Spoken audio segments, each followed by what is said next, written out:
श्री साईराम. ओम श्री सत्यसाईराम मानस पूजा. हे साई देवा, प्रथम साई गणेशाची आराधना करून आणि आपली मानसपूजा योग्य रीतीने करण्याचा संकल्प मनी बाळगून मी आपली मानसपूजा करीत आहे. हे साई देवा, आपण त्याचा स्वीकार करावा. माझ्या हृदयी आसनस्थ होण्यास मी आपणास आमंत्रित करत आहे. आपले दोन्ही चरण माझ्या अश्रूंनी प्रक्षालित करीत आहे. प्रेमार्क आणि माझ्या पंचेंद्रियांपासून तयार होणाऱ्या पंचामृताचे मी तुम्हास जणू अर्घ्य देत आहे. माझ्या बुद्धिमत्तेत असणाऱ्या सात्विक भावांचे जणू जल श्रद्धारूपी पात्रात घेऊन श्री सत्यसाईश नमो नमस्ते अशा मंत्रघोषात हे साई देवा, मी आपणास अभिषेक करत आहे. हा चंदनाचा लेप म्हणजे माझ्यातील नम्रतेचेच प्रतीक होय. निष्ठेने कुंकुम मिश्रित अक्षतांचे स्वरूप धारण केले आहे आणि माझा देह तुळस आणि बिल्वपत्रांच्या रूपी मी आपणास अर्पण करीत आहे. इंद्रियांवर जय, मनावर ताबा, प्रेम, शांती, धर्म, सत्य, नितांत भक्ती आणि अहिंसा यांचे पालन काया, वाचा आणि मनानेही करून ही जणू पुष्पेच मी जमवली आहेत. मनरूपी धाग्यांमध्ये विचाररूपी हातांनी या पुष्पांची माला मी माझ्या मनी गुंफत आहे. हे श्री सत्यसाई देवा, चरणांपर्यंत रोवणारी अशी ही वनमाला मी आपणास समर्पित करीत आहे. सदिच्छारूपी धूप आणि सद्विचारांचा दीप प्रज्वलित करून माझ्या सत्कर्मांच्या फळांचा माझ्या हृदयरूपी फळासह मी आपणास नैवेद्य दाखवत आहे. माझ्या आंतरिक भावनांच्या रूपात तांबूल तयार आहे. माझ्या अहंकारास जणू मी कर्पूर रूपात जाळत आहे आणि भक्तिभावाने मी आपली आरती करत आहे. प्रदक्षिणा घालून शिरसाष्टांग नमन करत आहे. हे साई देवा, माझ्या अल्पमतीनुसार केलेल्या या पूजनात जर काही चुका झाल्या असतील तर क्षमा करा. सर्वजण सुखी होवोत ही तुमच्या चरणकमली प्रार्थना. ओम श्री साईराम. ओम श्री सत्यसाई अष्टोत्तर शतनामावली. ओम श्री साई सत्यबाबाय नमः. ओम श्री साई सत्यस्वरूपाय नमः. ओम श्री साई सत्यधर्मपरायणाय नमः. ओम श्री साई वरदाय नमः. ओम श्री साई सत्पुरुषाय नमः. ओम श्री साई सत्यगुणात्मने नमः. ओम श्री साई साधुवर्धनाय नमः. ओम श्री साई साधुजनपोषणाय नमः. ओम श्री साई सर्वज्ञाय नमः. ओम श्री साई सर्वजनप्रियाय नमः. ओम श्री साई सर्वशक्तिमूर्तये नमः. ओम श्री साई सर्वेशाय नमः. ओम श्री साई सर्वसंगपरित्यागिने नमः. ओम श्री साई सर्वांतर्यामिने नमः.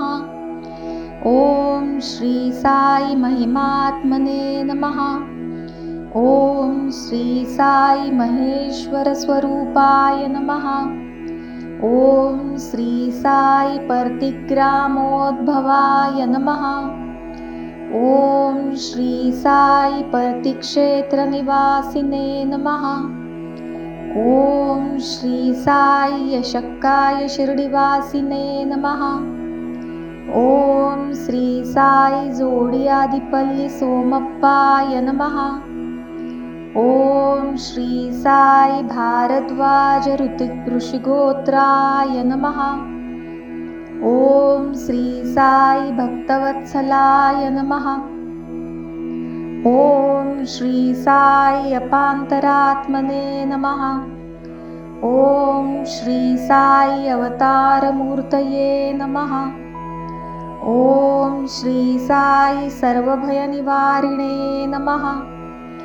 ओम श्री साई आपस्तंभसूत्राय नमः. ओम श्री साई अभयप्रदाय नमः. ओम श्री साई रत्नाकरवंशोद्भवाय नमः.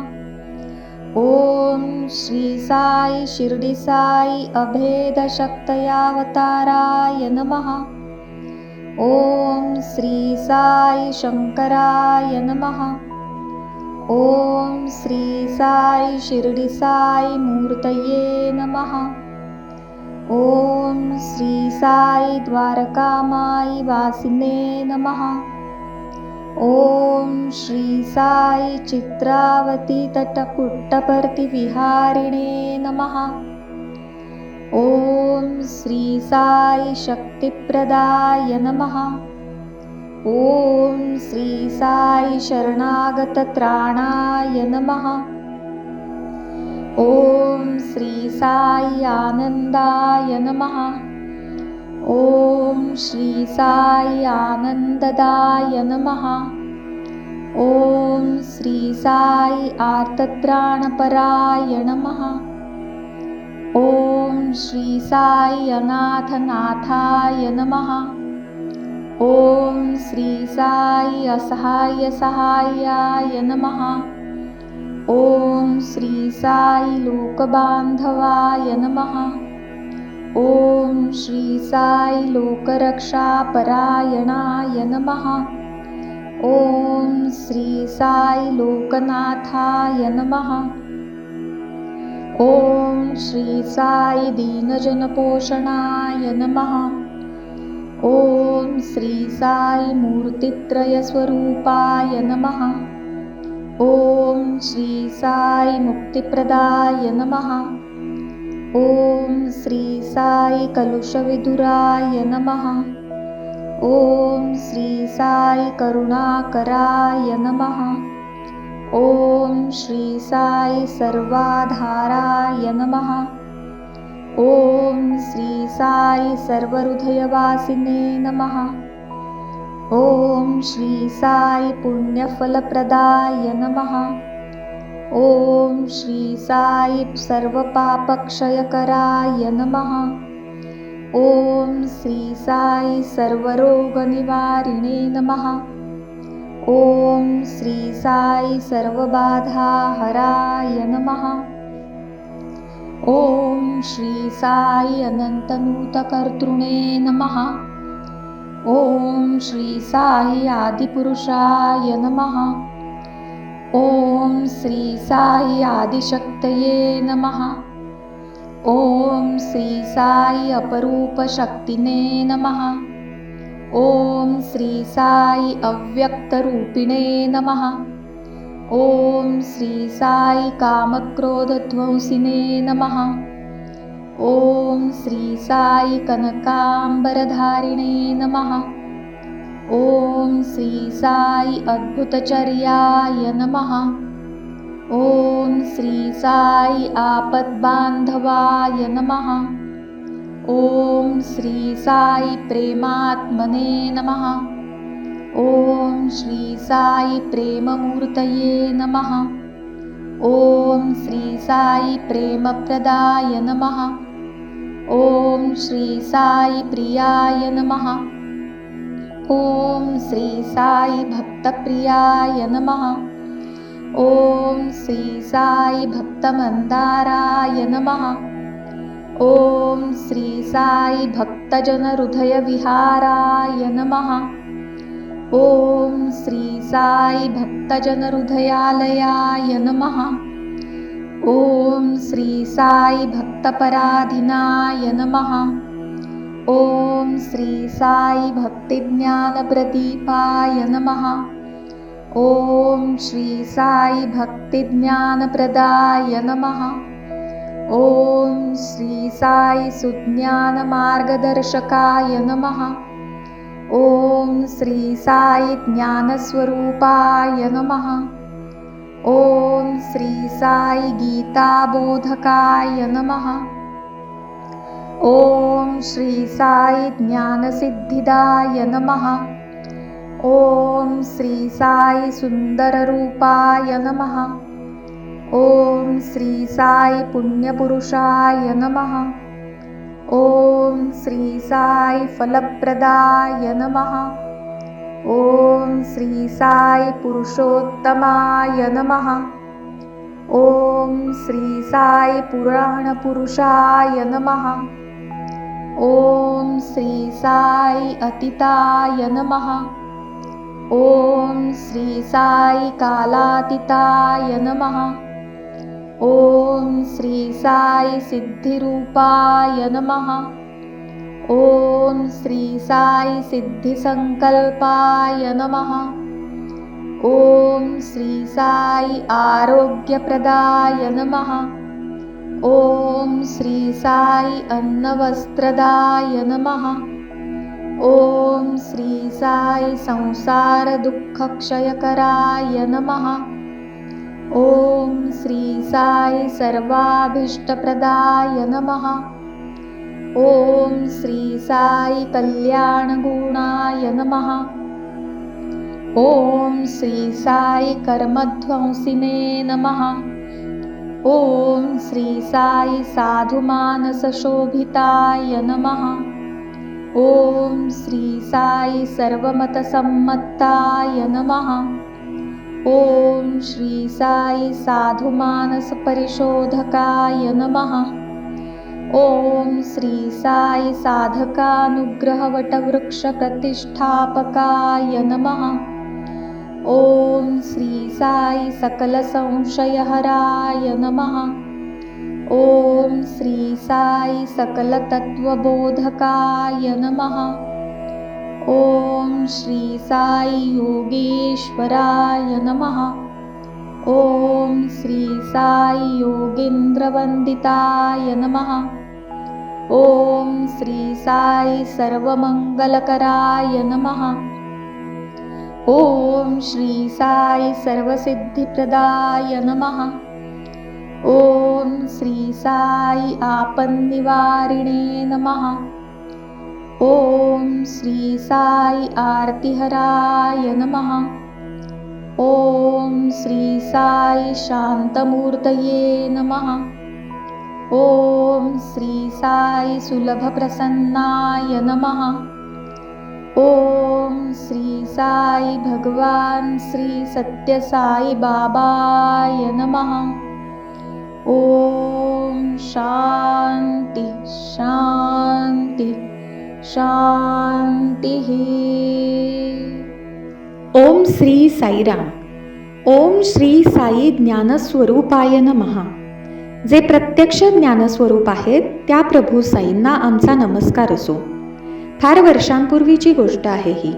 एक दिवस ईश्वराम्मा स्वामींकडे येऊन म्हणाल्या, स्वामी, आपले पुट्टपर्ती हे गाव छोटेसे असल्याने गावात शाळा नाही. त्यामुळे गावातील मुलांना बरेच अंतर पायी चालत जावे लागते. मला माहीत आहे तुम्ही करुणासागर आहात, तेव्हा या मुलांसाठी गावात शाळा बांधा. एवढे म्हणून ईश्वराम्मा थांबले नाहीत, तर त्या शाळेसाठी त्यांनी स्वतःच्या मालकीची जागा दिली व स्वामींनी शाळा बांधवून घेतली. जणू ज्ञानस्वरूप साईंनी ज्ञानवृक्षाचे इवलेसे रोप लावले. पुढे हे रोप वाढतच गेले. पुट्टपर्तीमध्ये मोठ्या मोठ्या शाळा उभारल्या गेल्या. अनंतपूर येथे महिलांसाठी महाविद्यालय स्थापन झाले. तर पुट्टपर्ती, व्हाईटफील्ड, जयपूर व भोपाळ येथेही महाविद्यालये स्थापन झाली. त्याचे फलित म्हणून 22 नोव्हेंबर 1981 रोजी श्री सत्यसाई विद्यापीठाची स्थापना झाली. मूल्याधिष्ठित शिक्षण पद्धती असणारे हे एकमेव विद्यापीठ. हे सर्व शक्य झाले कारण भगवान बाबा स्वतः ज्ञानस्वरूप आहेत. त्यामुळे इथे शिक्षण घेणाऱ्या सर्वांवर शिक्षणाबरोबरच सुसंस्कार व्हावेत याकडे भगवंतांचे वैयक्तिक लक्ष असते. या शिक्षणाप्रमाणेच वैदिक शिक्षणाचा लाभ मिळावा म्हणून भगवान बाबांनी वेद पाठशाळेची स्थापनाही पूर्वीच केली होती. तसेच 1965 मध्ये सर्वप्रथम उपनयन संस्कार करून 400हून अधिक मुलांना गायत्री मंत्राची दीक्षा दिली. त्याचबरोबर मातृदेवो भव पितृदेवो भव या वैदिक महावाक्याची शिकवण दिली. काही वर्षांपूर्वी शिमोगाहून आलेल्या एका भक्ताला स्वामींनी विचारले, तू संध्यावंदना नियमित करतोयस की नाही? हे ऐकताच त्या भक्ताने मान खाली घातली, कारण पूर्वी तो नियमित करत असलेल्या संध्यावंदनेमध्ये आता खंड पडला होता. त्यावर स्वामी म्हणाले, काही हरकत नाही, अजूनही वेळ गेलेली नाही. आता मात्र नियमित संध्या करत जा. घरी परतल्यावर त्याने नियमितपणे संध्यावंदन सुरू केले. त्याचबरोबर त्यांच्या घरातील शिवलिंगावर अभिषेकही करण्यास सुरुवात केली, ज्यामध्येही कित्येक वर्षांचा खंड पडला होता. हे सुरू केल्यानंतर काही दिवसांनी त्याच्या असे लक्षात आले की ते रंगहीन शिवलिंग सुवर्णलिंगाप्रमाणे दिसत आहे. इतकेच नव्हे तर त्यामध्ये भगवान बाबांची प्रतिमा दिसत आहे. अशा प्रकारे ज्ञानस्वरूप साईंनी आपल्या भक्ताला भक्ती व ज्ञान प्रदान केले, जे आपणा सर्वांना प्राप्त होवो. ओम श्री सत्यसाई नाथार्पणमस्तु. ओम श्री साईराम. ओम श्री साई गीता बोधकाय नमः. भगवद्गीतेचा बोध देणाऱ्या श्री साईंना आमचा नमस्कार असो. वराह पुराणामध्ये गीता महात्म्य वर्णन करताना असे म्हटले आहे, गीता मे परमं विद्या ब्रह्मरूपान संशयः अर्धमात्राक्षरा नित्या स्वानिर्वाच्य पदात्मिका. अर्थात गीता ही माझी परमश्रेष्ठ ब्रह्मरूपिणी विद्या होय. ही अविनाशी अर्धमात्रा रूपिणी असून नित्य व अनिर्वाच्य पदात्मिका आहे.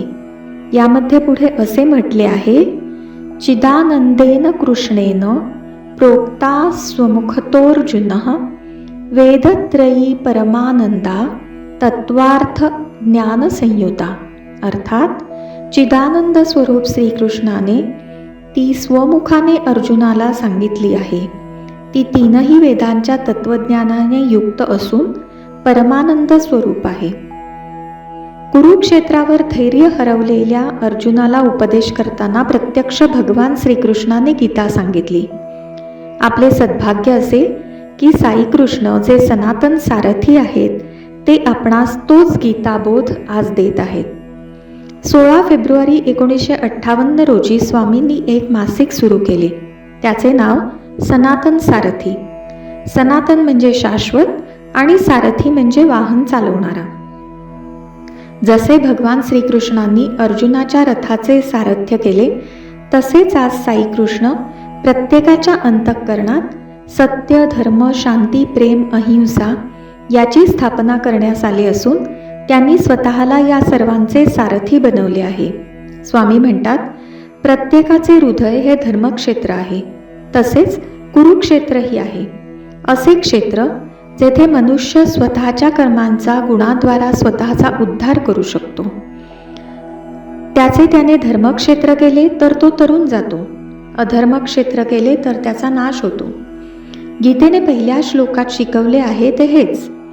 जे कुरुक्षेत्र आहे त्या धर्मक्षेत्रात माझे मामका व पवित्र लोक पांडवाहा, पंडू म्हणजे गोरा शुद्धवर्णी, काय करत आहेत? माझे लोक म्हणजे अहंकार, स्वार्थ, तामस व राजस गुणांनी पछाडलेले. शुभ्रवर्णी म्हणजे सत्य गुणांनी प्रवृत्त झालेले लोक. याच लढाईत सर्व प्राणी गुंतलेले आहेत. ईश्वराच्या कृपेने जे सत्वगुणात स्थिर झाले आहेत त्यास यश प्राप्त होते. ही ईश्वर कृपा त्यास सतत मिळत असते. हाच बोध गीता देते. काही वर्षांपूर्वीची गोष्ट. श्री पांडुरंग दीक्षित हे थोर स्वामी भक्त. त्यांची कन्या ज्योत्स्ना हिला स्वामींनी विचारले, गीतेचे सार काय? त्यावेळी ती संस्कृत विषय घेऊन BA करत होती. अभ्यासक्रमात शिकवल्याप्रमाणे तिने व्यवस्थित उत्तरे देण्यास सुरुवात केली. हे ऐकून स्वामी म्हणाले, हे सर्व खरे आहे, पण गीतेचे सार वेगळेच आहे. ते म्हणजे धर्म. धर्म म्हणजे रिलिजन नव्हे. धर्म म्हणजे माणसाचे विहित कर्तव्य. असा हा गीताबोध आपणा सर्वांस भगवान बाबांकडून प्राप्त होवो, हीच त्यांच्या चरणी प्रार्थना. ओम श्री सत्यसाई नाथार्पणमस्तु. ओम श्री साई ज्ञानसिद्धिदाय नमः. आत्मज्ञान प्राप्त करून देणाऱ्या श्री साईंना आमचा नमस्कार असो. भगवंतांनी गीतेमध्ये अव्यभिचारी भक्तीचे वर्णन केले आहे. जेव्हा एखाद्या भक्ताचे मन भगवंत सोडल्यास इतर कोणत्याही भौतिक गोष्टीकडे जात नाही, तेव्हा ती अव्यभिचारी भक्ती होते. अशा संपूर्ण शरणागत भक्ताला भगवंत आत्मज्ञान प्राप्त करून देतात. साईंच्या शिर्डी अवतारात असे काही मोजके भक्त होते ज्यांना साईनाथांनी आत्मज्ञान प्राप्त करून दिले. त्यामध्ये म्हाळसापती, श्यामा उर्फ माधवराव देशपांडे व सौ लक्ष्मीबाई खापर्डे अशी मंडळी होती. म्हाळसापती हे संन्यस्त वृत्तीने राहणारे खंडोबा मंदिराचे पुजारी. शिर्डीमध्ये सर्वप्रथम त्यांना दर्शन देऊन त्यांच्याच मुखातून आओ साई म्हणजेच साक्षात ईश्वर असे उद्गारही काढवले आणि त्यांचा उद्धार केला. गोपिकांच्या केसातूनही कृष्ण कृष्ण ऐकू येत असे. माधवराव देशपांडे साईनाथांबरोबर हीच तादात्म्यता पावले होते.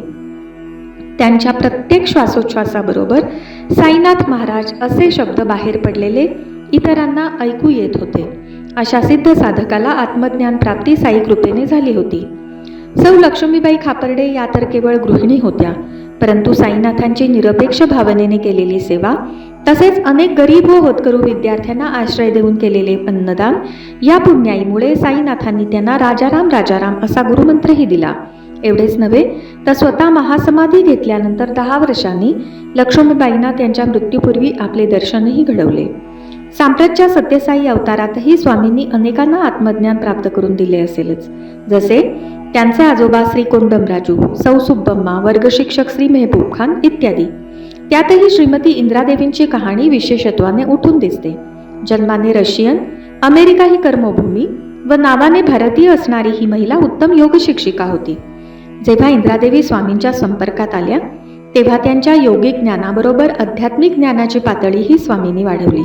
एवढेच नव्हे तर त्यांना नुसतीच स्फटिकाची माळ न देता मंत्रजपही सांगितला. आपला कृपाप्रसाद म्हणून नुसतीच विभूती न देता विभूतीचे अक्षयपात्र साक्षात करून दिले आणि या सर्वांवर कळस म्हणजे आपत्प्रसंगात एखाद्या व्यक्तीला नवसंजीवनी प्राप्त करून देणारी शक्तीही प्राप्त करून दिली. हे उदाहरण एकमेवाद्वितीयच ठरावे. अशा या थोर महिलेला आत्मज्ञान प्राप्ती झाली नसेल तरच नवल. ओम श्री सत्यसाई नाथार्पणमस्तु. ओम श्री साईराम. ओम श्री साई सुंदर रूपाय नमः. ज्यांचे रूप अत्यंत सुंदर आहे अशा साईंना आमचा नमस्कार असो. 23 नोव्हेंबर 1926च्या प्रातःकाळी मंगलवाद्यांच्या गजरात प्रत्यक्ष परमेश्वराने आंध्र प्रदेशातील पुट्टपर्ती या छोट्याशा खेड्यात जन्म घेतला. सावळी सतेज कांती, कुरळे केस, जणू कुणाचीही दृष्ट लागू नये म्हणून जन्मतःच गालावर असलेला तिळ, असे सुंदर रूप पाहताच त्या बाळाची माता ईश्वरम्मा, आजी लक्ष्माम्मा, शेजारची स्त्री सुब्बम्मा यांना अतिशय आनंद झाला. श्री सत्यनारायणाच्या व्रताच्या सांगतेनंतर जन्म झाला म्हणून बाळाचे नाव सत्यनारायण ठेवले. सर्वजण कौतुकानं त्या बाळाला सत्या असे म्हणू लागले. बाळ सत्या दिवसा माझी शुक्ल पक्षातील चंद्राप्रमाणे वाढू लागला, रांगू लागला. त्याचं हे रूप पाहताना माता ईश्वराम्मांच्या मनात गोकुळातल्या श्रीकृष्णाची आठवण येत असे. थोडे मोठे झाल्यावर हे बाळ स्वतःच आपल्या कपाळावर विभूतीचा आडवा पट्टा लावू लागले. आपल्या मोठ्या बहिणीने आपला हा हट्ट पुरवावा याबाबत सत्यनारायण दक्ष असे. त्याचे हे रूप सर्वांना मोहवीत असे. 6-7 वर्षाचा झाल्यावर आजोबा कोंडमराजूंचा हा लाडका नातू त्यांच्या नाटक कंपनीत कामही करू लागला. त्या बालकाचे सुंदर रूप, मधुर वाणी, नृत्य कौशल्य पाहून प्रत्यक्ष प्रभुराम कृष्णच अवतरले आहेत असे प्रेक्षकांना वाटत असे. हे पाहूनच एकदा शाळेसाठी मदत म्हणून जेव्हा कार्यक्रम करण्याचे ठरले तेव्हा त्या काळची सुप्रसिद्ध नृत्यांगना ऋषेंद्रमणी हिची भूमिका सत्यनारायणने इतकी हुबेहूब वठवली की कुणालाही ती ऋषेंद्रमणी नाही असा संशयही आला नाही. श्री सत्यनारायणांनी जेव्हा अवतार धारण करून मी साईबाबा आहे असे जाहीर केले व इतरांना ते जाणवले, त्यानंतर जे उत्सव पुट्टपर्ती येथे होऊ लागले त्यामध्ये नवरात्रीची जी मिरवणूक निघत असे त्यावेळी भगवान बाबांचे रूप अतिशय सुंदर व दिव्य दिसत असे. यापूर्वी ज्यावेळी रामनवमीची मिरवणूक निघत असे त्यावेळी बालसत्याला त्याच्या सवंगड्यांनी श्रीराम बनवून गाडीत बसवलेच होते, ते त्याचे सुंदर रूप व गुणांमुळेच. परंतु नवरात्रीच्या उत्सवातील स्वामींचे रूप अलौकिकच दिसत असे. 1946च्या नवरात्रीमध्ये सर्वप्रथम स्वामींची मिरवणूक पालखीमधून काढायचे भक्तांनी ठरवले व स्वामींनीही तो हट्ट पुरवला. त्यावेळी उपस्थित असणाऱ्या भक्तांना दररोज मदुराईची मीनाक्षी, काशीची विशालाक्षी, कांचीची कामाक्षी असे अनुपम सौंदर्याचे दर्शन स्वामींमध्ये होत असे. कधी ते शिवशक्तीच्या रूपात दिसत असत. या दर्शनाचा लाभ ज्यांना घडला ते खरोखरीच धन्य होत. परमेश्वराच्या सुंदर रूपाचे गुणगान करण्याची भक्तांची परंपराही फार पूर्वीपासूनचीच आहे. ऋषीमुनींनी हे सौंदर्य गुणगान अनेक वेळा केले आहे. प्रभू रामचंद्रांच्या रूपांचे वर्णन करताना बुधकौशिक ऋषी म्हणतात, ध्याये ध्याजानुबाहुर्धृतशरधनुषं बद्धपद्मासनस्थं पीतं वासोवसानं नवकमलदलस्पर्धिनेत्रं प्रसन्नं वामाङ्कारूढसीतामुखकमलमिलल्लोचनं नीरदाभं नानालंकारदीप्तं दधतमूढतां मंडनं रामचंद्रम. अर्थात गुडघ्यापर्यंत हात असलेला, हातात धनुष्यबाण घेतलेला, बद्ध पद्मासन घालून बसलेला, पीतांबर धारण केलेला, नुकत्याच उमललेल्या कमळाच्या पाकळ्यांशी स्पर्धा करणारे नेत्र असलेला, जो प्रसन्न असून ज्याची दृष्टी डाव्या मांडीवर बसलेल्या सीतेच्या मुखकमलाकडे लागली आहे, जलपरिपूर्ण मेघाप्रमाणे कांती असलेला व नानाविध अलंकारांनी अधिकच शोभायमान असून ज्याने मस्तकावर जटाभार मंडनाप्रमाणे धारण केला आहे, अशा त्या प्रभू रामचंद्राचे ध्यान करावे. पांडुरंगाच्या रूपाचे वर्णन करताना संत म्हणतात, पांडुरंग कांती दिव्य तेज झळकती रत्नकिळ फाकती प्रभा, अगणित लावण्य तेज कुंजाळले न वर्णवे तिची शोभा. अशा प्रकारे परमेश्वराच्या सौंदर्याची अगणित वर्णने भक्तांनी केली आहेत. शिर्डी साईनाथांच्या काकड आरतीमध्येही काकड आरती करीतो देव साईनाथ देवा, चिन्मय रूप दाखवी घेऊनी बालक लघुसेवा, असे केले आहे. तर श्री सत्यसाई सुप्रभातम मध्येही देशांतर्गत बुधास्तव दिव्यमूर्ती सौदर्शना विरती संयुक्त चित्तवृत्त्या, म्हणजेच अन्य देशातील शिक्षित जन आपल्या दर्शनासाठी आले आहेत, त्यांना आपल्या दैवी शरीराचे दर्शन घेण्याची फार उत्सुकता आहे, असे वर्णन आहे. इतकेच काय, तर भक्तांनी भगवान बाबांना विविध देवतेच्या रूपात पाहताना त्यांच्या सौंदर्याचे वर्णन केले आहे. श्रीकृष्ण रूप सुंदर श्याम मुरारी साई गोपाला श्रीहरी किंवा देवी स्वरूप जसे सुंदर वदनी सगुण मनोहरी मंदस हास्य स्मित शशिवदनी, चंदन कुंकुम अलंकृत वदनी साई महेश्वरी राजराजेश्वरी, अशा या भगवंताच्या सुंदर रूपाचे वर्णन करताना भक्तांना अतीव आनंद तर होतोच, परंतु साई दर्शन में दिव्य अमृतम अशी अवस्था होते. या सुंदर रूपाच्या दर्शनामुळे काय होते? स्वामींनी स्वतःच भक्तांना आपले कसे दर्शन घ्यावे याबद्दल सांगितले आहे. स्वामी ज्यावेळी दर्शनासाठी येतात त्यावेळी मंद असे संगीत सुरू होते. त्यावेळी भक्तांनी आपले सर्व चित्त स्वामींच्या त्या रूपाकडे एकाग्र करून दर्शन घ्यायचे असते. दर्शन देऊन स्वामी पुन्हा परत जाईस तो कोणीही जागेवरून उठणे योग्य नसते, कारण त्यामुळे स्वामींच्या दिव्य देहापासून आपणास जी एक शक्ती मिळत असते ती मिळण्यापासून आपण वंचित होतो. भगवंताच्या सुंदर रूपाचे दर्शन घेणे हा एक आंतरिक अनुभव आहे. एक थोर शास्त्रज्ञ डॉक्टर फ्रँक बॅरानॉस्की यांनी किर्लियन कॅमेराने घेतलेल्या स्वामींच्या छायाचित्रात स्वामींच्या भोवती पांढरे, गुलाबी, निळे, सोनेरी, चंदेरी अशा शक्तींच्या पट्ट्यांची दिव्य व भव्य प्रभावळ दिसत होती. डॉक्टर बारानॉस्की ती प्रभावळ पाहून थक्क झाले, कारण अशी प्रभावळ त्यांनी कोणाही भोवती पाहिली नव्हती. म्हणजे श्री सत्यसाईंचे दर्शन भक्तांना प्रेम, शांती व आनंदाच्या किरणात न्हाऊ घालते व भक्तांच्या आत्म्यापासूनही तसाच प्रकाश निर्माण होतो. दर्शनम पापनाशनम असे जे वर्णन आहे ते ती श्री सत्यसाईंच्या सुंदर रूपाच्या दर्शनासंदर्भात अत्यंत योग्य असेच आहे. ओम श्री सत्यसाई नाथार्पणमस्तु. ओम श्री साईराम. ओम श्री साई पुण्यपुरुषाय नमः. पवित्रतेचे मूर्त स्वरूप असणाऱ्या श्री साईंना आमचा नमस्कार असो. भगवान बाबा हे स्वतः पवित्रतेचे मूर्त स्वरूप आहेत व आपल्या भक्तांमध्येही पवित्रता यावी यासाठी ते सतत सतर्क असतात. स्वामी म्हणतात, पवित्रता ही 3 स्वरूपात हवी.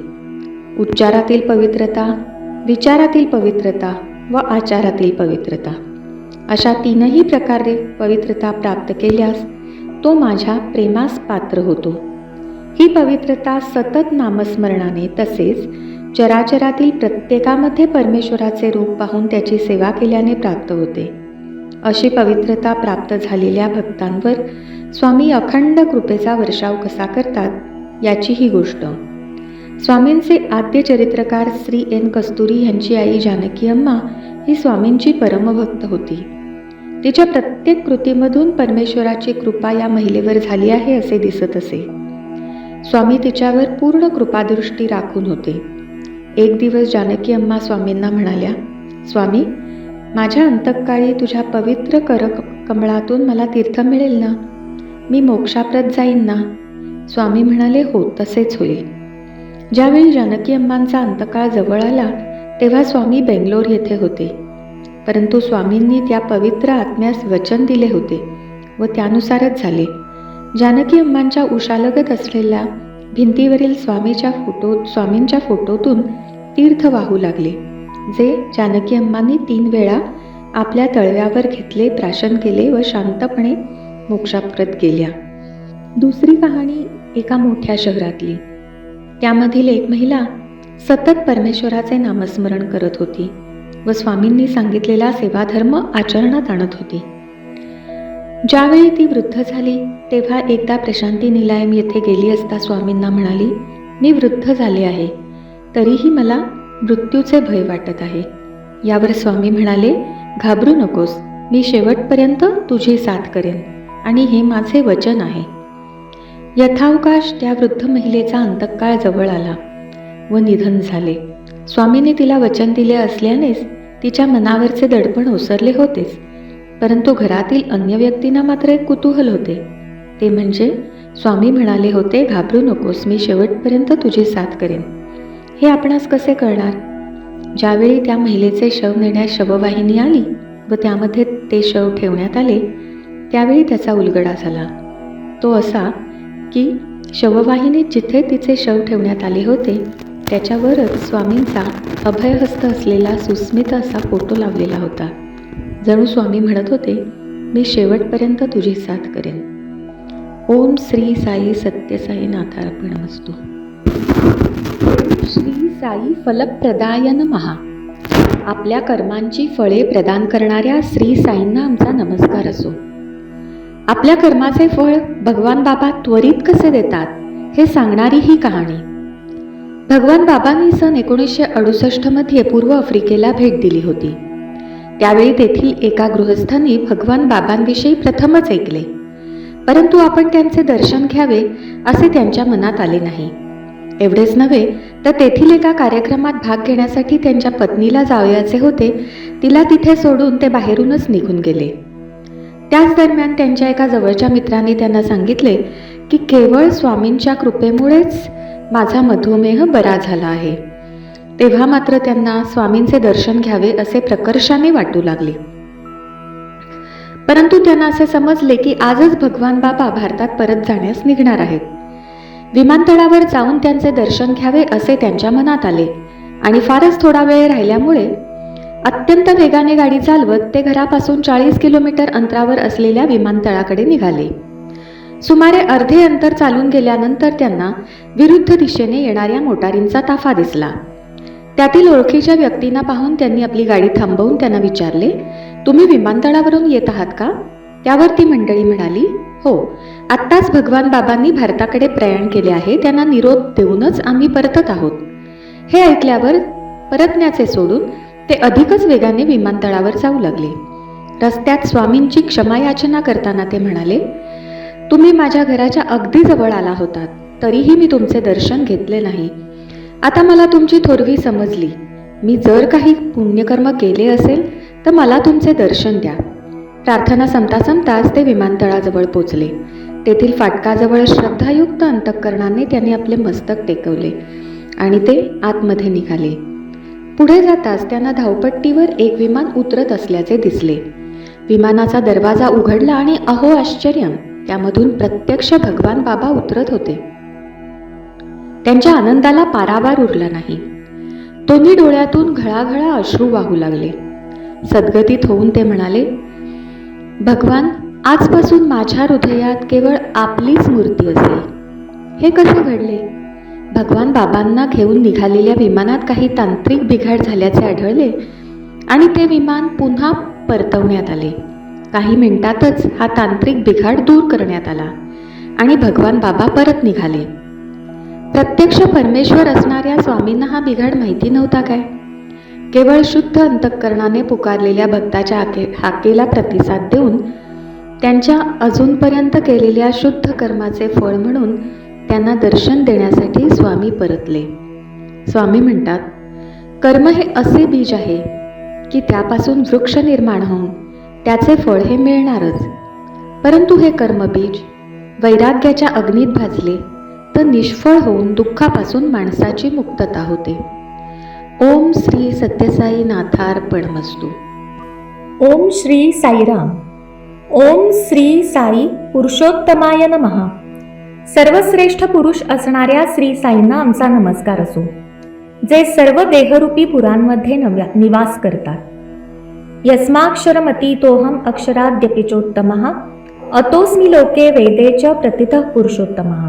भावार्थ, ज्या अर्थी मी परमात्मा क्षर पुरुषाच्या पलीकडचा आणि अक्षर पुरुषापेक्षाही श्रेष्ठ असा आहे, त्या अर्थी लोकव्यवहारात व वेदात देखील मी पुरुषोत्तम या नावाने प्रसिद्ध आहे. श्री साई पुरुषोत्तमांनी एका भोळ्या भापड्या शेतकऱ्याची केलं. ओम श्री साईराम. ओम श्री साई पुराण पुरुषाय नमः. सृष्टिकर्ता आदिपुरुष श्री साईंना आमचा नमस्कार असो. भगवान बाबा म्हणतात, माझ्या आनंदासाठी मी हे जग निर्माण केले. तोपर्यंत मी कोण आहे हे जाणायला कोणीच नव्हते. एका शब्दाद्वारे पृथ्वी व आकाश तयार झाले. पर्वत वाढले, नद्या वाहू लागल्या. चंद्र, सूर्य, तारे माझे अस्तित्व सिद्ध करण्यासाठी उत्पन्न झाले. पुराण पुरुष भगवान बाबांना एकदा असा प्रश्न विचारण्यात आला की, स्वामी, अनेक महात्मे व योगी हिमालयाच्या शिखरांवर अजूनही तप करीत आहेत. हे खरे आहे काय? स्वामी म्हणाले, होय, असे कितीतरी आहेत. प्रश्न, मग ते स्वामींकडे का येत नाहीत? ते परमेश्वराच्या मानवी स्वरूपातील दर्शनास मुकणार नाहीत काय? स्वामी म्हणतात, मी नेहमीच त्यांच्याबरोबर असतो व त्यांचे रक्षण करत असतो. अशा महात्मा व योग्यांना माझ्या शारीरिक अस्तित्वाची गरज भासत नाही, कारण मी त्यांच्या अंतरंगातच वास करीत असतो. प्रश्न, वसिष्ठ गुहेजवळ आपण ध्यानमग्न योग्याला वाचवले ते असेच ना? स्वामी, होय, हे तर केवळ एक उदाहरण झाले.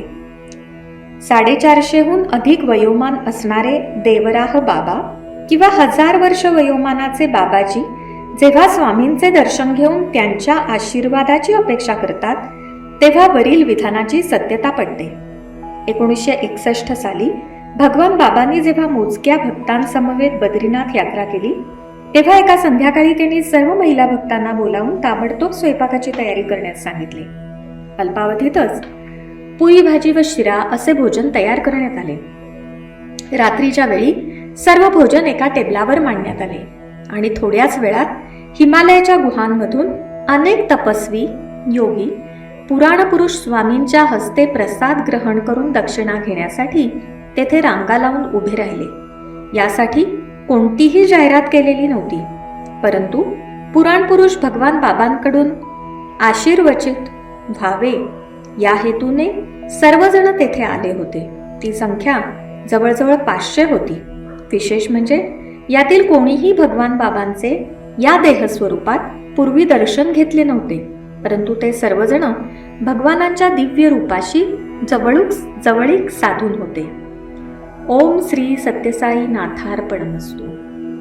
ओम श्री साईराम. ओम श्री साई अतिताय नमः. ज्यांचा महिमा असीम आहे अशा श्री साईंना आमचा नमस्कार असो. भगवान बाबांचे वर्णन करणे हे मानवी बुद्धीच्या आकलना पलीकडचे आहे. भगवान बाबा म्हणतात, मला मोजण्याचा किंवा जाणण्याचा प्रयत्न करू नका, मी तुमच्या आकलना पलीकडचा आहे. स्वामी व त्यांच्या लीला या मानवी बुद्धीच्या आकलना पलीकडच्या आहेत हे सांगणारी ही कहाणी. ब्रह्मदेश येथील मूळचे असणारे कृष्णदास नावाचे नाव धारण करणारे एक योगी हिमालयात भगवान विष्णूंची अनेक वर्षे तपश्चर्या करीत होते. अशी अनेक वर्षे गेली आणि त्यांच्या तीव्र साधनेचे फलस्वरूप म्हणून एक दिवस त्यांना दिव्यवाणी ऐकू आली. मी आंध्र प्रदेशातील पुट्टभर्ती येथे जन्म घेतला असून लवकरात लवकर माझ्या दर्शनासाठी ये. कृष्णदासांच्या आनंदास पारावार उरला नाही. ते त्वरित पुट्टपर्तीस जाण्यास निघाले. नेहमी दिगंबर अवस्थेत असणारे कृष्णदास क्वचितच जेव्हा समाजात वावरण्याचा प्रसंग येईल तेव्हा कौपीन धारण करत.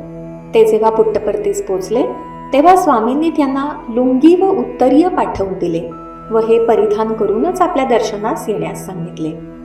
जेव्हा स्वामींनी त्यांना मुलाखतीच्या कक्षात बोलावले तेव्हा विष्णू रूपात दर्शन दिले व आपला एक फोटो दिला. त्यांना तेथून निरोप देताना स्वामी म्हणाले, आता येथून पुन्हा हिमालयात जाण्याची आवश्यकता नाही, तर महाराष्ट्रात चौल येथे जा. स्वामींच्या सांगण्यावरून कृष्णदास मुंबईत आले. तेथे सर्व मंदिरांमध्ये जाऊन देवदेवतांचे दर्शन घेतले, परंतु चौल कुठे आहे हे त्यांना माहिती नव्हते.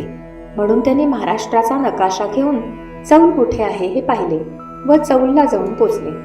चौलला आल्यावर पुढे काय होणार हे स्वामींनी त्यांना मुलाखती दरम्यान सांगितले होतेच. अगदी त्याचप्रमाणे घडले.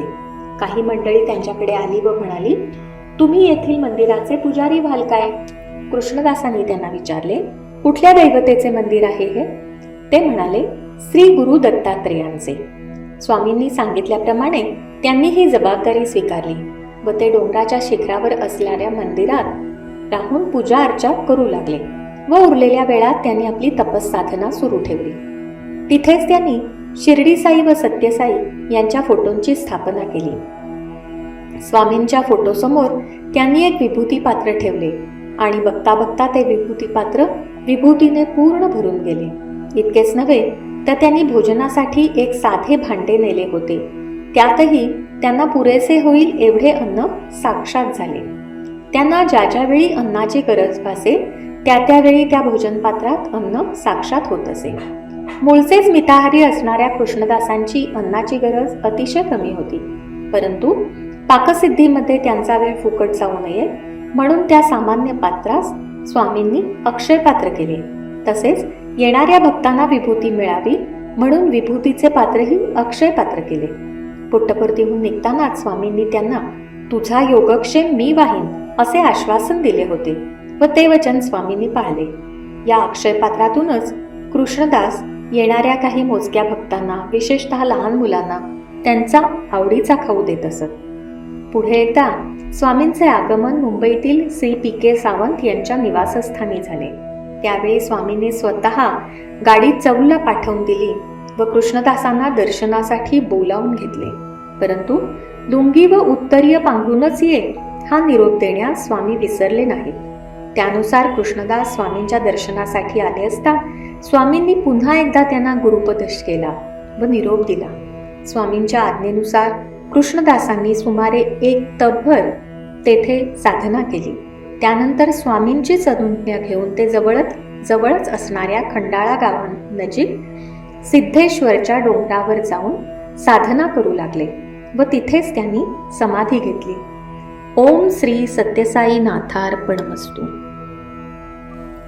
ओम श्री साईराम. ओम श्री साई कालातीताय नमः. काळ व अवकाश यांच्या मर्यादांच्या पलीकडे असणाऱ्या श्री साईंना आमचा नमस्कार असो. सर्वसामान्य माणसांना असणारी स्थळ व काळ यांची बंधने परमेश्वराला कशी काय असणार?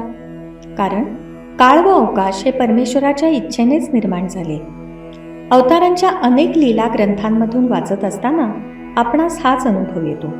श्रीराम व श्रीकृष्ण अवतारात तसेच साईंच्या शिर्डी अवतारातही त्याचे दाखले आहेत. भगवान श्रीकृष्ण ज्यावेळी रासक्रीडा करत त्यावेळी एका रात्रीचे रूपांतर 6 महिन्यात होत असे. याउलट ज्यावेळी भगवान श्रीकृष्णांनीच कुरुक्षेत्रावर जो गीताबोध अर्जुनाला केला त्यावेळी मात्र काळाचा संकोच केला. सांप्रतच्या श्री सत्यसाई अवतारातील ही एक कहाणी जी भगवान बाबांचे काळावर कसे नियंत्रण आहे ते दाखवते.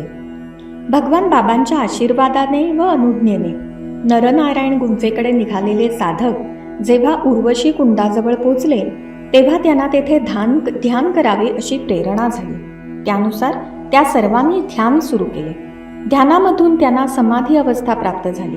त्यामधून जेव्हा सर्वजण एकाच वेळी जागृत झाले त्यावेळी सर्वांनाच अतिशय प्रसन्न वाटत होते. नेहमी जेव्हा ते सर्वजण ध्यानमग्न होत तेव्हा त्यामधून सुमारे 2 तासांनी जागृतावस्थेत येत. म्हणून केवळ सवयीने त्यामधील एकाने आपल्या हातावरील घड्याळात पाहिले तर सर्वांनाच आश्चर्य वाटले, कारण त्यांची ही समाधी अवस्था 2 तास नव्हे तर 18 दिवस कायम राहिली होती. घड्याळातील दिनांक व वेळ तसेच दाखवत होते. या 18 दिवसात त्यांना असा अमृतानुभव मिळाला होता की एवढ्या थंडीत व हिमवर्षावातही त्यांच्या चित्तवृत्ती प्रसन्न राहिल्या होत्या. भगवान बाबांनी 18 दिवसाचा काळ 2 तासावर आणला होता. आपणा सर्वांनाच माहिती असेल की जरासंधाच्या छळापासून सोडवणूक करण्यासाठी भगवान श्रीकृष्णांनी मथुरेतील जनतेला झोपेमध्येच द्वारकेला आणले. जेव्हा मथुरावासी जागृतावस्थेत आले तेव्हा एक आश्चर्य घडले. ते म्हणजे ते सर्वजण जणू द्वारकेशी अगोदरपासूनच परिचित असल्याप्रमाणे नित्यव्यवहार करू लागले. जवळजवळ अशीच घटना साईकृष्णांनी पुन्हा द्वारकेमध्येच घडवली. त्याचे असे झाले, जामनगरच्या राजमातेचे आग्रही आमंत्रण स्वीकारून भगवान बाबा द्वारकेला गेले. श्रीकृष्ण मंदिरास भेट देण्यासाठी जेव्हा साईकृष्ण निघाले तेव्हा त्यांच्या अगोदर तेथील संयोजक मंदिरात पोचले होते. त्या संयोजकांच्या असे लक्षात आले की भगवान बाबांचे दर्शन घेण्यासाठी प्रचंड जनसमुदाय तेथे जमला आहे. हे पाहून त्यांनी मंदिराच्या पुजाऱ्यांना सांगितले की मंदिरालगतचा कक्ष उघडण्यात यावा, परंतु त्यांनी असमर्थता व्यक्त केली. त्यामुळे ते चिंतित झाले. त्याचवेळी स्वामी तिथे पोचले. त्यांच्या मागे पुढे सर्वत्र जनसमुदाय होता व प्रचंड रेटारेटी सुरू झाली. प्रसंगाचे गांभीर्य ओळखून स्वामींनी एक लीला केली, ती म्हणजे त्यांनी आपल्या बाजूला असणाऱ्या परमभक्त श्री राजा रेड्डींचा हात आपल्या हाताने पकडला आणि निमिषार्धात ते दोघेही अदृश्य होऊन मंदिराबाहेर अवतीर्ण झाले. ते राजमातेच्या गाडीबाहेरच. ही किमया करणे केवळ कालातीत भगवंतांनाच शक्य आहे. त्यानंतर स्वामींनी राजमातेच्या वाहन चालकाकडे निरोप दिला की आम्ही पुढे जात आहोत व त्यांनी राजा रेड्डींना ती गाडी चालवण्यास सांगितले व स्वतः त्यामधून पुढे निघाले.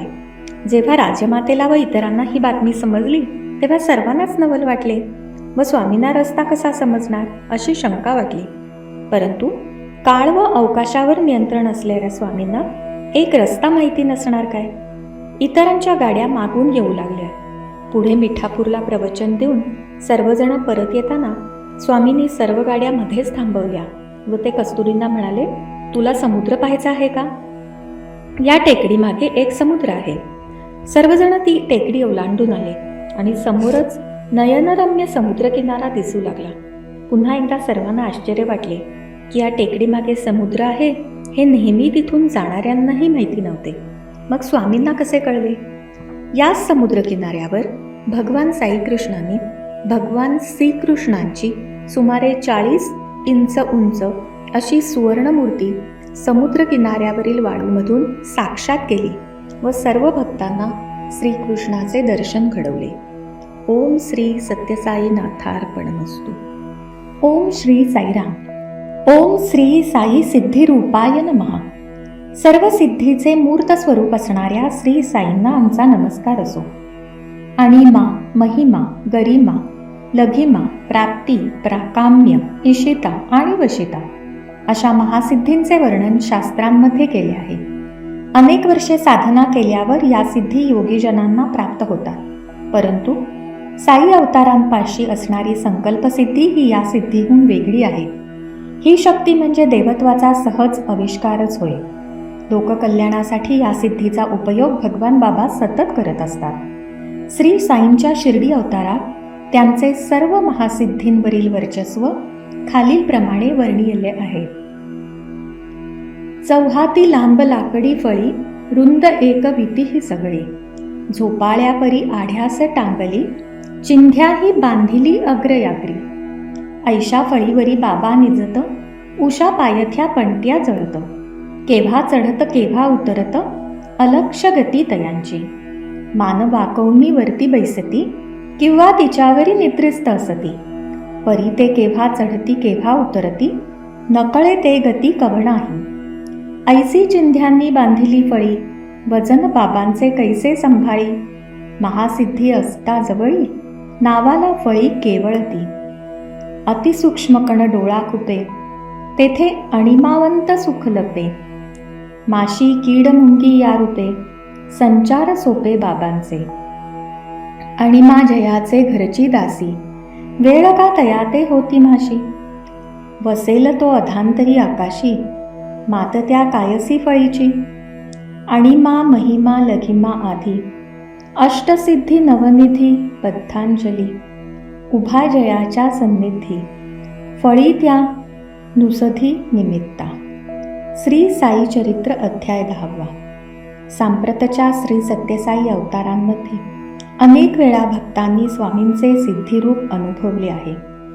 फार पूर्वी जेव्हा एकदा स्वामींना एका सर्पाने दंश केला होता, त्यावेळी त्यांनी आपल्या एका जवळच्या भक्ताला केवळ स्पर्श केला आणि स्वामींची महासिद्धी जणू त्या भक्तामध्ये अवतीर्ण झाली. स्वामींप्रमाणेच त्या भक्ताचा हात चक्राकार फिरू लागला आणि त्याच्या तळहातामधून एक औषधी मुळी साक्षात झाली. ती मुळी त्याने स्वामींना दिली असता सर्पाचे विष त्वरित उतरले. हे सर्व कसे झाले हे मात्र त्या भक्ताला समजलेच नाही. त्याला एवढेच जाणवले की ती मुळी तळहातामधून बाहेर येताना काही क्षण किंचित वेदना होत आहे. थोर तत्वज्ञानी श्री त्र्यंशी भारते यांनी असे म्हटले आहे, चमत्कार घडणेच शक्य नाही असे म्हणणाऱ्या चिकित्सक बुद्धिवाद्यालाही चमत्काराची वास्तवता सहजासहजी पटेल अशी श्री सत्यसाईंची महासिद्धी आहे. आत्मशक्तीचा जडशक्तीवर किती प्रभावी परिणाम होतो त्यांचे प्रत्यंतर अशा चमत्कारामधून होते. ओम श्री सत्यसाई नाथार्पणमस्तु. ओम श्री साईराम. ओम श्री साई सिद्ध संकल्पाय नमः. ज्यांचा दैवी संकल्प तात्काळ सिद्ध होतो अशा श्री साईंना आमचा नमस्कार असो. आपल्या कृपेचे स्वरूप म्हणून स्वामी विभूती किंवा अन्य वस्तू साक्षात करतात. या प्रक्रियेला स्वामी संकल्पसिद्धी असे म्हणतात. म्हणजेच स्वामींच्या केवळ संकल्पानेच अशा वस्तू निर्माण होतात. केवळ वस्तूच नव्हे तर अनेक वास्तूही स्वामींच्या संकल्पाने निर्माण झालेल्या आपण पाहतो. प्रशांती निलयम, धर्मक्षेत्र, शिवम, त्रयी वृंदावन, अनेक शाळा, महाविद्यालये, हॉस्पिटल्स, विद्यापीठाची इमारत, हिलव्ह्यू स्टेडियम व तेथील प्रचंड आकाराच्या मूर्ती, वस्तुसंग्रहालय, तारांगण, पूर्णचंद्र व साई कुलवंत सभागृहे, सर्वधर्म ऐक्यस्तंभ, हे सर्व स्वामींनी संकल्प केल्याप्रमाणे ठरल्या वेळेवर अल्पावधीतच निर्माण झाले. एवढेच नव्हे तर त्यामधून चालणारे कार्य, मग ते विद्यापीठ असो, हॉस्पिटल असो की पाणी प्रकल्प, अत्यंत सुरळीतपणे पूर्ण कार्यक्षमतेने सुरू आहे. हे सर्व होते ते केवळ स्वामींच्या दैवी संकल्पामुळेच. याबाबत स्वामींना फार पूर्वीच काही प्रश्न विचारण्यात आले. प्रश्न: चमत्कार ही शक्ती कोणती? स्वामी म्हणतात, चमत्कार, मिरॅकल हे नामाभिधान चुकीचे आहे. जी शक्ती आहेच, सदैव आहेच, त्या शक्तीला चमत्कार कसे म्हणायचे?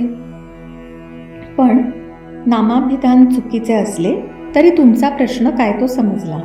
ज्याला तुम्ही चमत्कार म्हणता ती देवशक्ती आहे. ही शक्ती सागरासारखी विशाल व न संपणारी आहे. ज्याला पाहिजे त्याने आपापल्या भांड्याने सागरातील हवे तेवढे पाणी घ्यावे. आता मी वस्तू निर्माण करतो. ज्याला तुम्ही चमत्कार म्हणता ते काही माझ्या शक्तीचे मी प्रदर्शन करीत नाही. प्रदर्शन लोकांवर छाप पाडण्यासाठी असते. मनातील संकल्पाबरोबरच वस्तू सिद्ध होते. त्यात सहजता आहे. यदभाव तद्भवती. मनात जे यावे ते सिद्ध होते. वस्तू संकल्पाबरोबर हातात येते. प्रश्न: ही दिव्यशक्ती आपणास कोणत्या वर्षी प्राप्त झाली? स्वामी म्हणतात, जन्मापासून, त्याही पूर्वीपासून. माझा जन्म मीच निवडला. माझी माता मीच निवडली. आयुष्यात माणसे फक्त बायको किंवा नवरा निवडू शकतात. माता त्यांना निवडता येत नाही. पण माझी माता मीच निवडली आणि जन्मापूर्वीपासूनचीच माझी ही प्रेममय दृष्टी आणि दिव्यशक्ती आहे.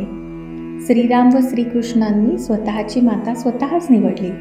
त्यांनी लोकांची सेवा केली. सेवेसाठी कृष्ण सारथीही झाला. डॉक्टर भगवंतम हे आपल्या देशातील सुप्रसिद्ध शास्त्रज्ञ व स्वामींचे निष्ठावंत भक्त. त्यांना एकदा नायजेरिया येथील ॲक्रा येथे एका विज्ञान परिषदेस उपस्थित राहायचे होते. त्यावेळी स्वामींनी त्यांना सांगितले की अरुषा येथे जाऊन डॉक्टर गाधिया या माझ्या भक्ताला भेट. ठरल्याप्रमाणे डॉक्टर भगवंतम अरुषा येथे पोचले. तेव्हा तेथे उपस्थित असलेल्या भक्तांनी डॉक्टर भगवंतमना विचारले, आम्हाला स्वामींच्या चमत्काराविषयी सांगाल का? त्यावर डॉक्टर भगवंतम म्हणाले, प्रशांती निलयमपासून हजारो मैल दूरवर मी ओम श्री सत्यसाई डिस्पेन्सरी व साई निलयम पाहत आहे. याहून मोठा चमत्कार तो कोणता? यावर स्पष्टीकरण देताना ते म्हणाले, भक्तांमध्ये परिवर्तन घडवून आणणे हाच स्वामींचा सिद्ध संकल्प. एकदा स्वामी श्री एन कस्तुरी यांना म्हणाले, विद्यार्थ्याने वर्षभर अभ्यास केला नाही तर परीक्षेत नक्कीच 0 मार्क मिळणार. म्हणून सर्वत्र जसे कष्ट हवे तसे साधनेसाठीही कष्ट हवे. तुमचा जर संकल्प नसेल, साधना प्रयत्न नसेल तर स्वामींची सिद्धी काय करणार? श्री सत्यसाई नाथार्पणमस्तु. ओम श्री साईराम. ओम श्री साई आरोग्य प्रदाय नमः. चांगले आरोग्य प्रदान करणाऱ्या श्री साईंना आमचा नमस्कार असो. व्यक्तीला चांगले आरोग्य लाभणे म्हणजे केवळ शारीरिक आरोग्य नव्हे, तर त्याचे शरीर व मन सुदृढ असते तेव्हाच त्याचे आरोग्य चांगले आहे असे म्हटले जाते. दोन्हीपैकी एक जरी बिघडले तरी ती व्यक्ती रोगी समजली जाते. भगवान बाबा हे आपल्या भक्तांचे मन व शरीर नेहमीच सुदृढ राहील याची काळजी घेत असतात. भगवानांचेच आणखी एक नाम म्हणजे ओम श्री साई सर्व रोग निवारिणे नमः. म्हणजेच जेव्हा आपल्या भक्तांचे आरोग्य बिघडू लागते तेव्हा त्यांच्या सर्व रोगांचे निवारण करून त्याला पुन्हा निरोगी बनवण्याचं कार्य भगवान बाबा सहजपणे करतात. आपल्या अवतार कार्याचा एक भाग म्हणून त्यांनी आपली माता ईश्वराम्मांना दिलेल्या वचनानुसार सन 1956 मध्ये पुट्टपर्थीत पहिले रुग्णालय सुरू केले. अनेक ठिकाणी आरोग्य केंद्रे चालू केली. त्यांच्याच प्रेरणेने असंख्य वेळा आरोग्य शिबिरे भरवण्यात आली.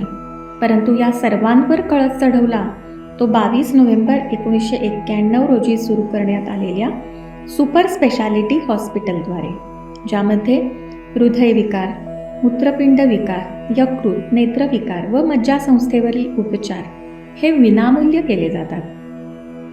अर्थात हे एवढे मोठे कार्य केवळ भगवंतांना शक्य आहे. या गोष्टीकडे सोयीस्कर दुर्लक्ष करून काही शंखेखोर व्यक्तींच्या मनात असे आले की जर भगवान बाबांमध्ये सर्व रोग निवारण्याची शक्ती आहे तर आरोग्य अबाधित राहण्यासाठी रुग्णालय बांधण्याची आवश्यकता त्यांना का वाटते? या शंकेखोरांच्या मनातील शंका जाणून भगवान बाबा म्हणाले, काही व्यक्ती विचार करत असतील की स्वामी आपल्या संकल्पानेच जर सर्व व्याधींवर उपचार करतात तर मग एवढ्या मोठ्या हॉस्पिटलची आवश्यकताच काय? त्यांनी थोडासा खोलवर जाऊन विचार केल्यास त्यांना समजेल की माझे केवळ हेच एक हॉस्पिटल नाही, प्रत्येक हॉस्पिटल मग ते कुठेही असो तरीही ते माझे स्वतःचे आहे. मी त्या सर्वांवर नजर ठेवत असतो. इतकेच काय, मला मदतीची विनंती करणारी व्यक्ती मग ती कोणीही असेल, घरात, हॉस्पिटलमध्ये, कुठेही असेल व कोणत्याही भाषेतून माझी प्रार्थना करीत असेल तर त्या सर्व व्यक्ती माझ्याच आहेत. माझे अस्तित्व केवळ प्रशांती निलयमपुरते सीमित धरू नका. ज्या ज्या वेळी एखादी व्यक्ती कोणत्याही ठिकाणी शुद्ध अंतःकरणाने प्रशांती करता माझी प्रार्थना करते ते स्थान प्रशांती निलयम बनते. वरील गोष्टींची सत्यता पटवणारी एक महत्त्वपूर्ण घटना कॅनडामधील भारतीय वंशाच्या एका कुटुंबातील. हे कुटुंब कॅनडात स्थायिक होण्यासाठी गेले असता सुरुवातीच्या धडपडीच्या काळात घर, नोकरी, मुलांची शिक्षणे यामध्ये स्थिरस्थावर होत असताना त्या कुटुंबातील स्त्रीची प्रकृती बिघडली. तिच्या शरीरात गाठी असल्याचे आढळले. ऑपरेशन करण्याची मानसिक स्थिती त्यावेळी त्या स्त्रीची नव्हती. तसेच त्यासाठी लागणारा खर्च, नवीन नोकरीतून रजा मिळणे हे असे अनेक संकटांचे डोंगर त्यांच्यासमोर उभे राहिले. त्या स्त्रीच्या डोळ्यासमोर सतत आपल्या लहान मुलांचे चेहरे येत व आपल्यानंतर त्यांचे काय होणार ही चिंता मनाला भेडसावत राहिली.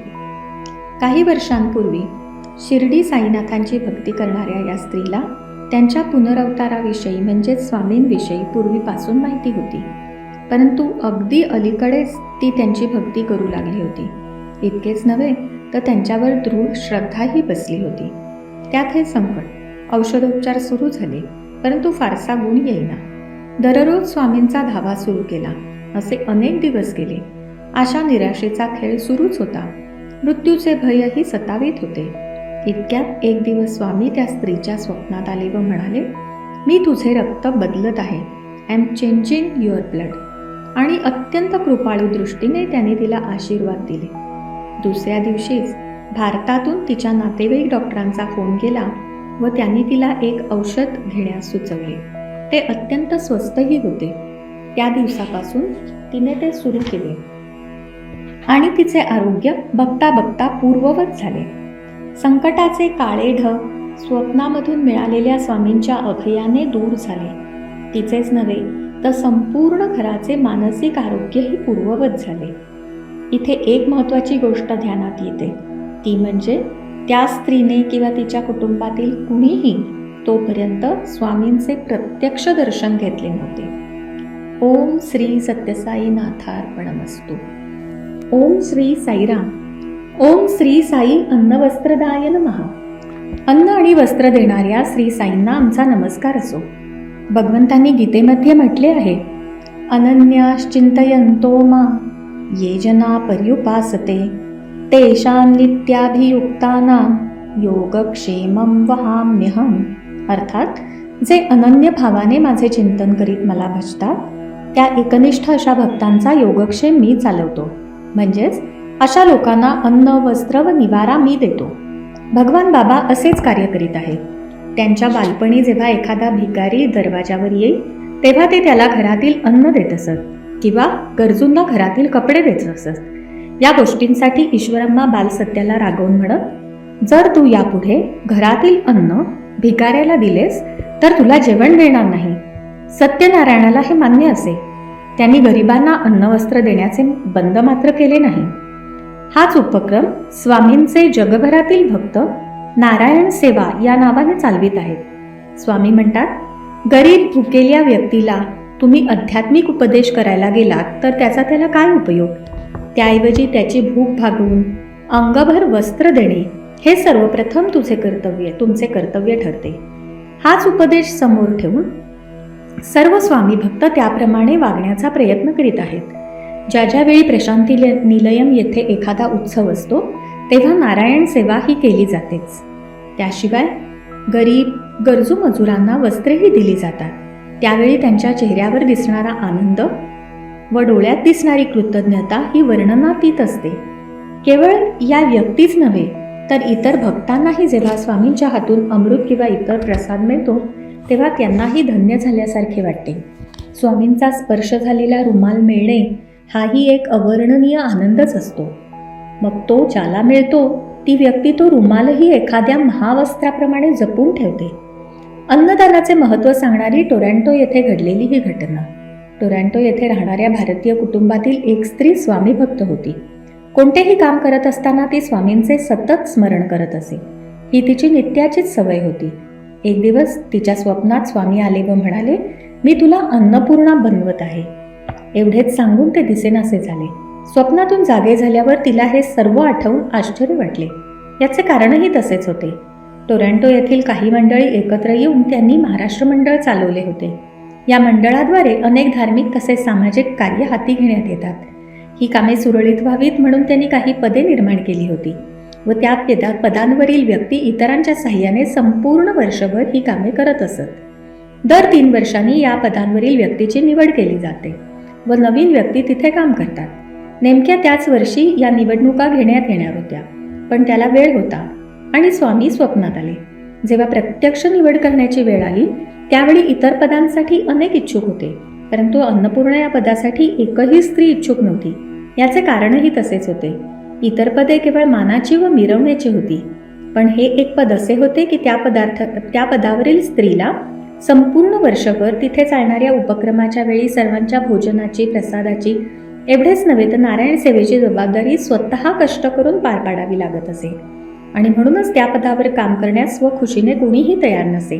शेवटी सर्वानुमते या स्त्रीच्या गळ्यात हे पद टाकण्यात आले. जरी त्या स्वतः तयार नव्हत्या तरी सुद्धा स्वप्नात येऊन सांगितल्याप्रमाणे हे पद त्यांना मिळाले आणि ही स्वामींची आज्ञा समजून त्यांनी ती जबाबदारी स्वीकारली. एवढेच नव्हे तर त्या कामात एवढी सुधारणा आणली की सर्वजण त्यांच्यावर खुश झाले.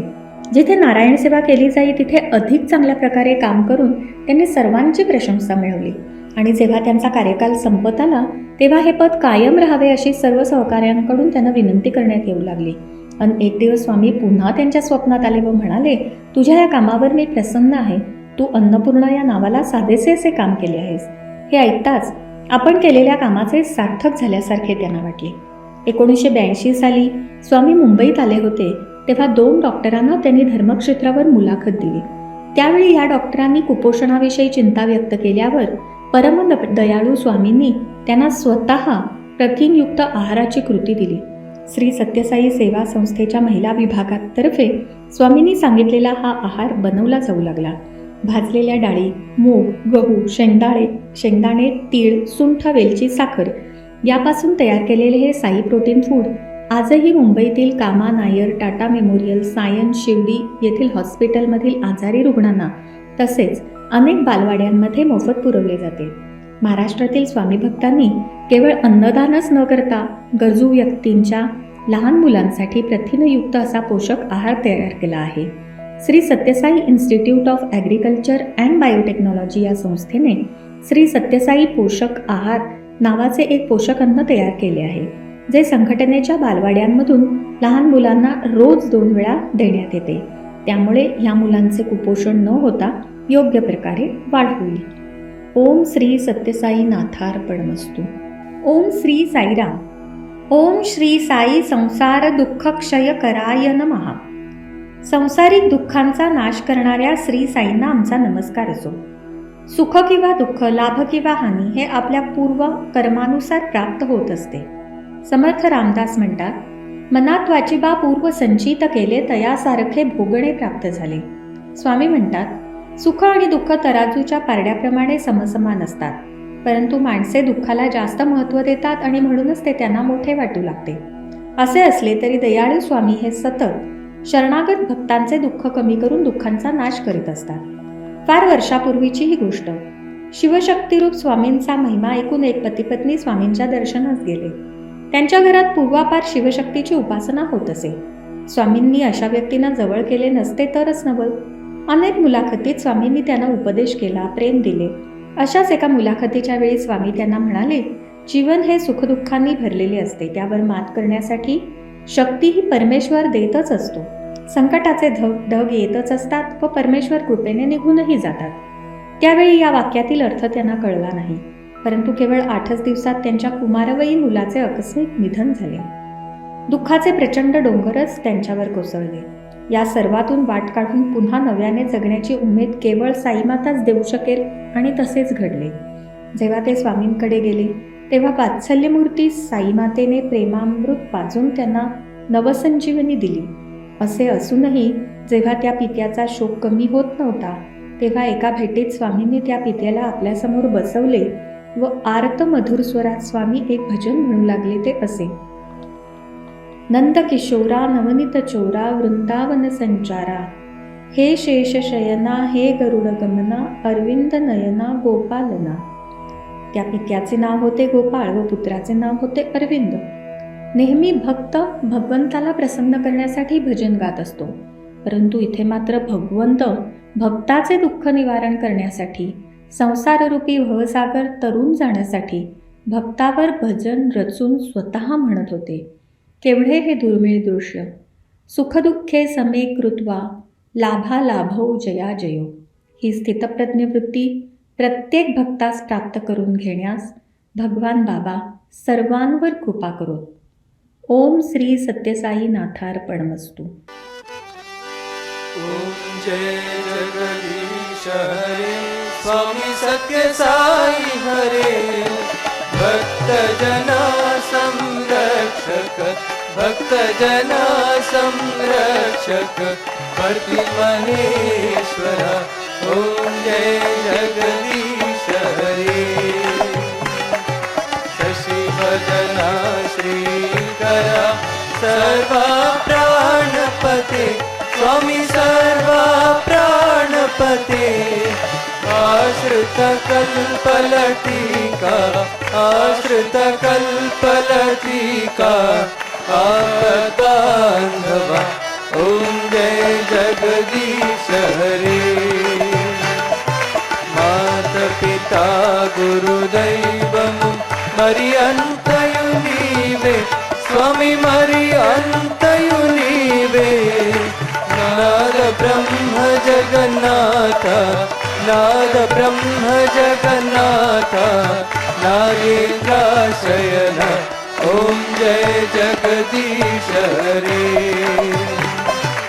ओंकार रूप ओजस्वी साई महादेवा सत्य साई महादेवा मंगल आरती अंधको मंगल आरती अंधको मंदर गिरिधारी ओम जय जगदीश हरे नारायण नारायण ओम सत्य नारायण नारायण नारायण ओम नारायण नारायण ओम सत्य नारायण नारायण ओम सत्य नारायण नारायण ओम जय सद्गुरुदेवा नारायण नारायण ओम सत्य नारायण नारायण नारायण ओम नारायण नारायण ओम सत्य नारायण नारायण ओम सत्य नारायण नारायण ओम जय सद्गुरुदेवा नारायण नारायण ओम सत्य नारायण नारायण नारायण ओम नारायण नारायण ओम सत्य नारायण नारायण ओम सत्य नारायण नारायण ओम जय जय सद्गुरुदेवा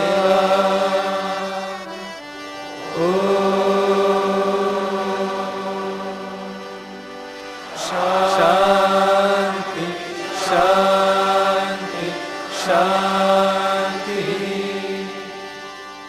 लोका समस्ता सुखिनो भवन्तु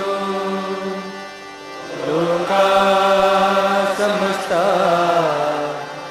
सुखिनो भवन्तु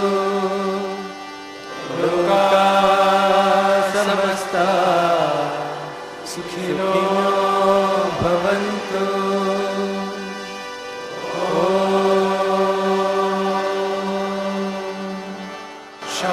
शांति शांति शांति शांति